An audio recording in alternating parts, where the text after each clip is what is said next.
Ya, Assalamualaikum warahmatullahi wabarakatuh. Selamat malam, Bunda-Bunda Solihah yang dirahmati Allah. Selamat malam, sahabat Sekolah Hati Foundation, Bunda-Bunda pembelajar hebat. Alhamdulillah, senang sekali pada malam hari ini saya, Bunda Azizah, bisa membersamai Bunda dan sahabat semuanya. Izin saya menyapa, Assalamualaikum, Bunda Masulatul Lailiyah dari Lampung. Masya Allah, sehat Bunda? Ya, Bunda Laili, Assalamualaikum, Bunda Emi, kemudian Bunda Hamba Allah, Bunda Putih, Bunda Fadil, Bunda Sita, Mami Fatih, Bunda Ria, Assalamualaikum, dan juga rekan-rekan kita yang lainnya yang baru bergabung, saya ucapkan selamat datang, ahlan wa sahlan, ya di ruang Zoom kita pada malam hari ini. Bismillahirrahmanirrahim. Izin saya buka ya, Bunda dan teman-teman semuanya, ya supaya teman-teman kita yang di Indonesia Timur ini tidak terlalu malam selesainya. Ya. Bismillahirrahmanirrahim. Assalamualaikum warahmatullahi wabarakatuh. Waalaikumsalam warahmatullahi wabarakatuh. Alhamdulillah pada malam hari ini Allah Subhanahu wa taala memberikan kita kesehatan, nikmat sehat, alhamdulillah nikmat waktu tentunya.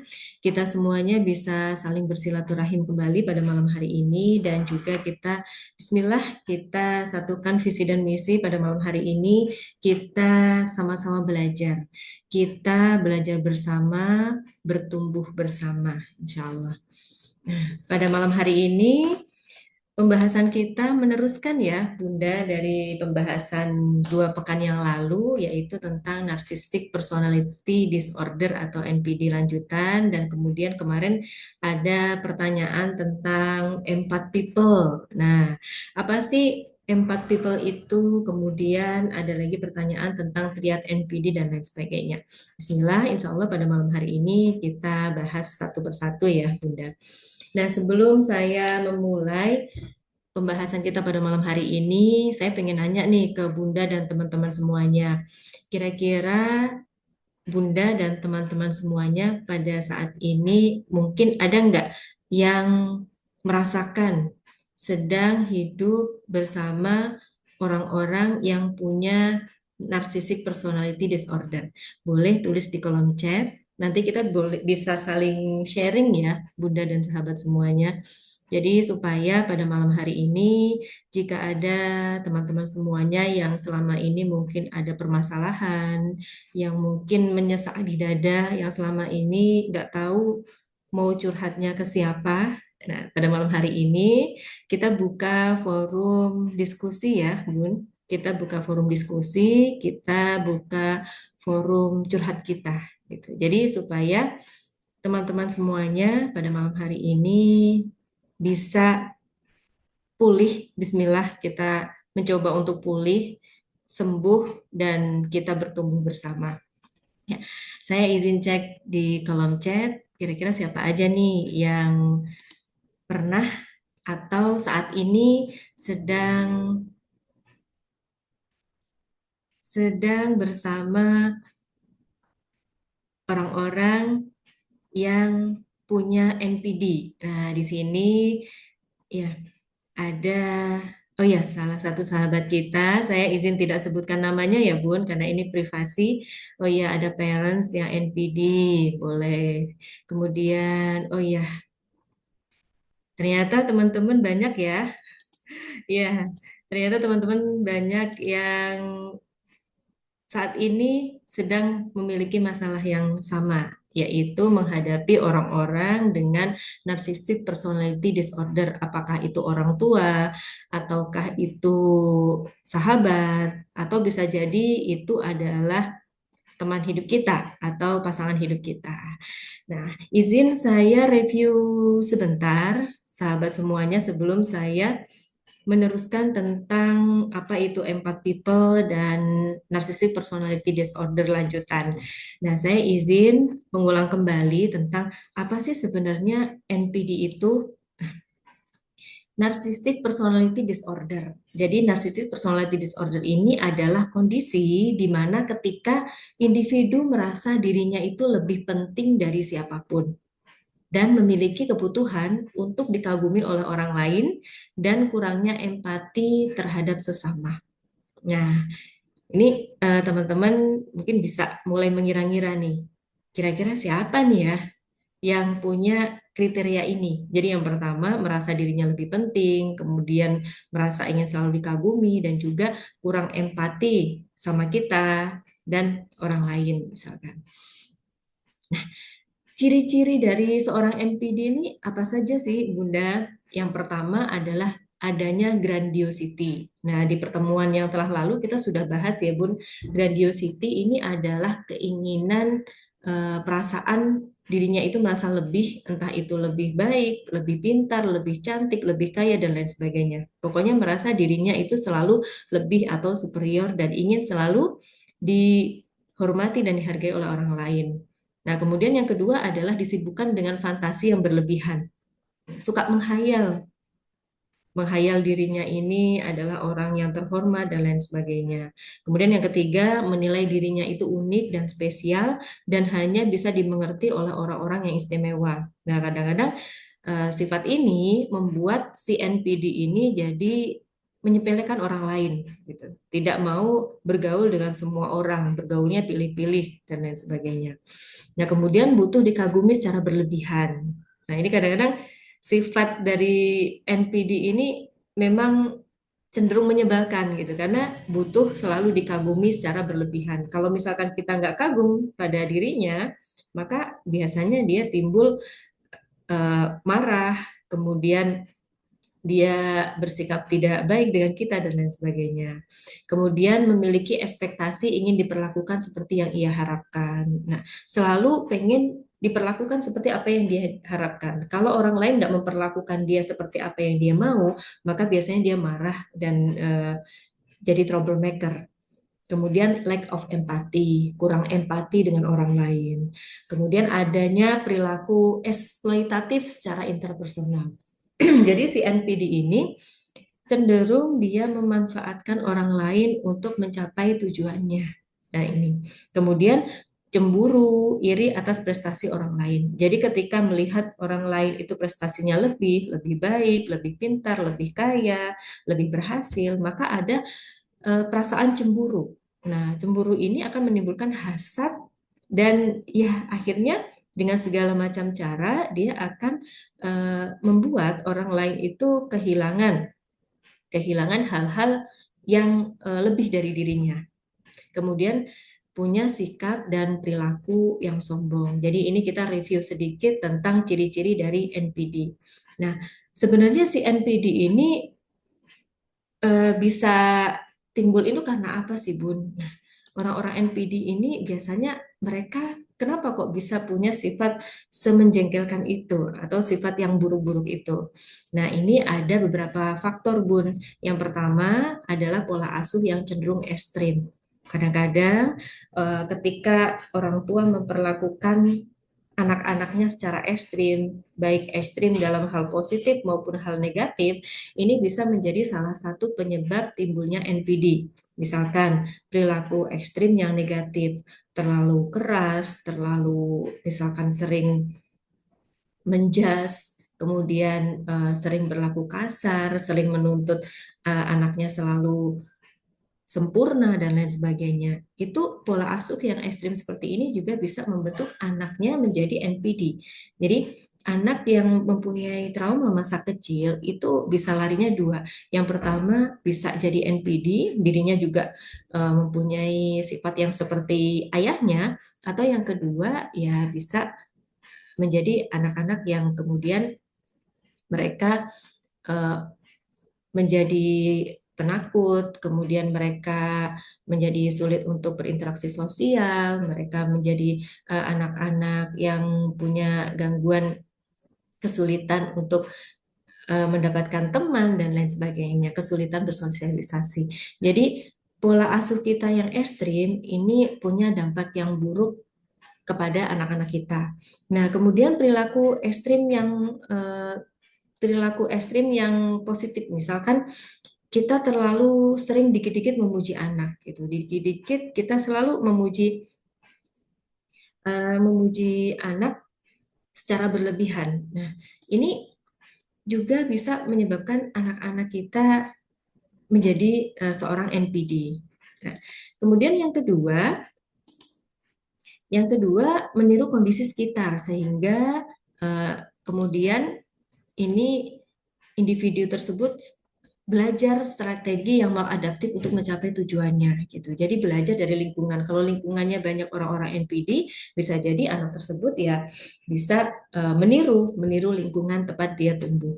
Kemudian yang ketiga, faktor genetika dan keturunan. Nah, kalau misalkan seorang NPD ini ada ayahnya, ibunya, atau mungkin kakek neneknya yang punya NPD juga, maka ada faktor genetika dan keturunan yang bisa menurun ke eh, anak-anaknya. Kemudian yang keempat, adanya perbedaan cara kerja otak dan syaraf sehingga mempengaruhi seseorang dalam mempersepsikan dan merespon sesuatu.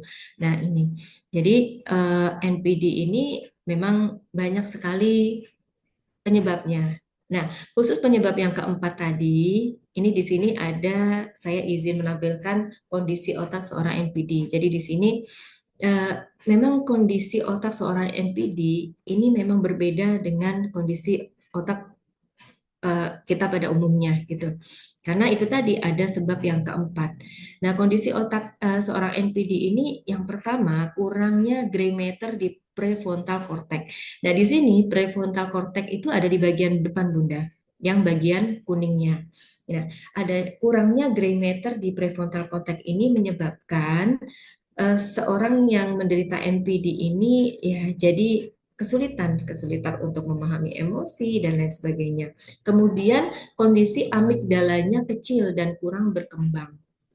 Nah, kondisi amigdala ini kecil dan kurang berkembang. Ini menyebabkan seorang NPD ini sulit dalam pengendalian emosi, sulit untuk bisa memahami orang lain, sulit untuk bisa berempati dengan orang lain. Karena amigdala ini adalah bagian otak yang berfungsi yang mempunyai fungsi dalam hal itu tadi, pengendalian emosi dan lain sebagainya. Kemudian adanya disfungsi dopamin. Nah, hormon bahagianya ini mengalami disfungsi. Kemudian yang keempat, hubungan lemah antara prefrontal cortex dan amigdala. Prefrontal cortex tadi yang bagian kuning ini, ya, yang di sini biasanya menyimpan norma-norma, kemudian ketika kita belajar disimpan di sini.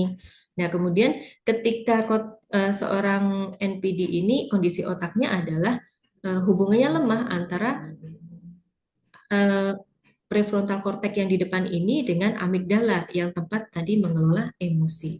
Jadi ya memang kondisi otak seorang NPD ini berbeda, sudah mengalami ya bisa dibilang kerusakan di bagian otaknya. Nah, ini tadi adalah amigdala, amigdala yang ini tadi ya Bunda. Apakah terlihat Bunda gambarnya? Terlihat ya Bun? Ya, amigdala di sebelah sini Bun. Ya, di bagian yang warnanya ungu ini tadi. Jadi amigdala adalah bagian dalam anatomi otak yang berhubungan dengan proses emosi, perilaku, dan memori. Nah, pada otak seorang NPD, ya amigdalanya ini ukurannya mengecil. Nah, ini menyebabkan seorang NPD ini mempunyai kesulitan untuk memahami emosinya dan juga kesulitan untuk bisa berempati dengan orang lain.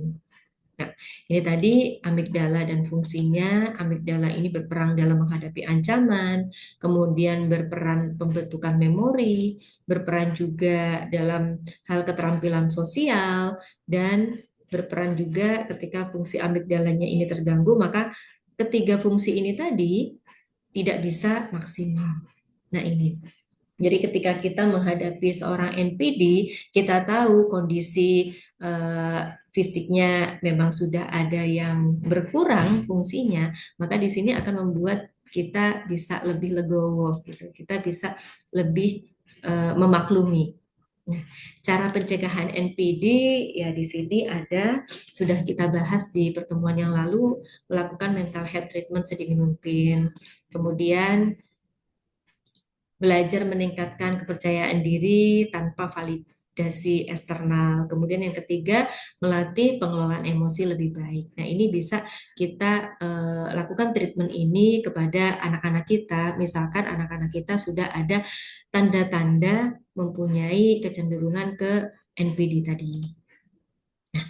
Pada kesempatan kali ini, saya ingin mengajak Bunda dan sahabat semua untuk kita berfokus ke pembahasan selanjutnya, yaitu tentang empat people, mengenal empat people lebih dalam. Nah, seperti kemarin materi ini adalah request dari salah satu sahabat kita, yang semoga ini nanti juga bisa memberikan insight positif untuk kita semuanya. Jadi kita sama-sama belajar di sini ya, Bunda dan sahabat semuanya. Jadi apa sih empat people? Nah, empat people ini adalah orang yang mempunyai kemampuan luar biasa dalam merasakan dan memahami emosi orang lain. Bahkan terkadang merasakan emosi tersebut seolah itu menjadi milik mereka sendiri. Nah, empat people ini sebenarnya baik nggak sih? Empat people ini sebenarnya positif atau negatif sih? Nah, ini tergantung bagaimana cara kita untuk menyikapinya. Tergantung bagaimana cara kita untuk mengelolanya.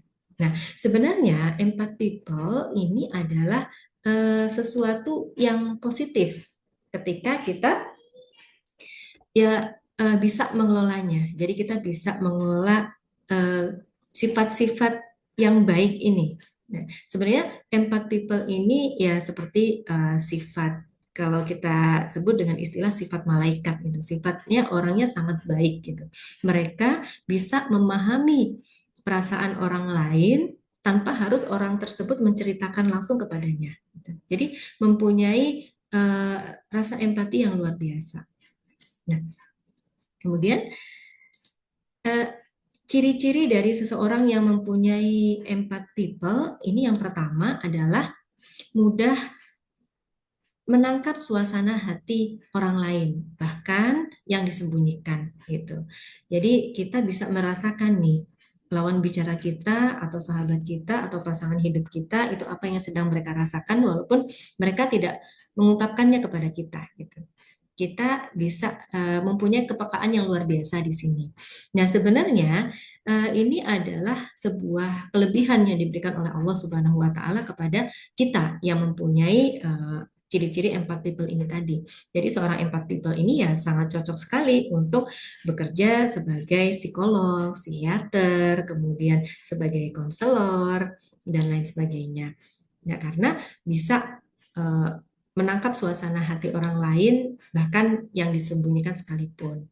Nah, tetapi kadangkala seorang empat people ini ya mengalami kewalahan gitu ketika menghadapi seseorang atau mungkin kondisi di mana di situ banyak sekali orang yang emosinya itu lain-lain. Jadi karena kita sangat mudah menangkap sangat mudah dan sangat peka menangkap suasana hati orang lain dan merasakan itu sebagai uh, apa yang kita rasakan. Jadi di sini kadang-kadang kita menjadi lelah gitu.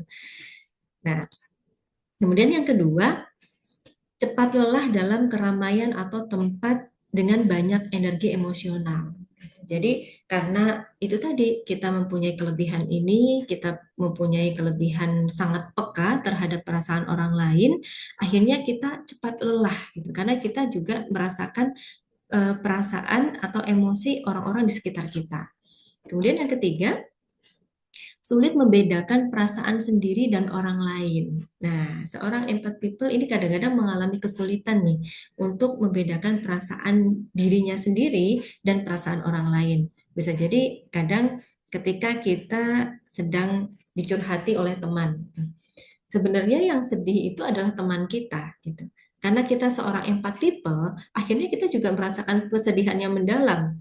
Dan itu sebenarnya bukan perasaan kita sendiri, tapi perasaan orang lain. Tetapi kita merasakan kesedihan, kadang-kadang kesedihan yang jauh lebih sedih daripada orang yang mengalaminya. Jadi kadang-kadang kita sulit membedakan perasaan diri sendiri dan juga perasaan orang lain. Kemudian yang keempat, sering jadi tempat curhat alami bagi orang lain. Nah, karena memang kita orangnya sangat peka, kemudian sangat pengertian kepada orang lain, akhirnya menjadi sering jadi tempat